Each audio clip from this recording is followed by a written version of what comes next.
Lord and proved that her way with Christ and her way with God had continued throughout her life.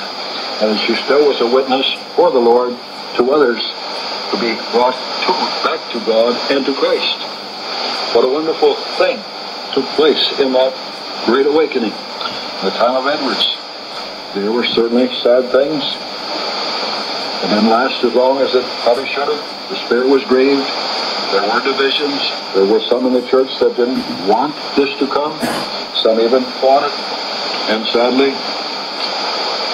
some didn't want Mr. Edwards later to continue in the church.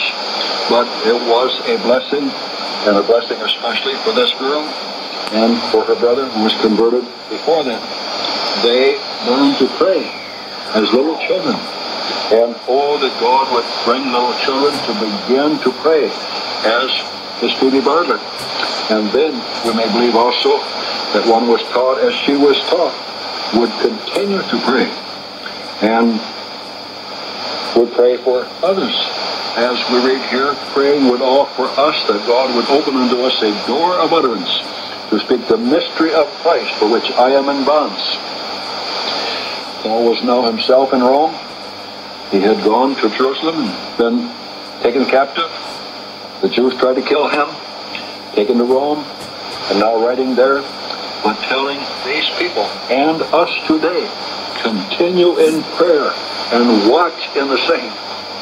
Yes, we need not just to pray lightly, but to watch. The devil doesn't want us to pray. He'd rather have us think about something else, take our thoughts away. Rather, sometimes I find we fall asleep. We think we're going to pray, and the next thing you know, we may wake up later. I haven't continued to pray.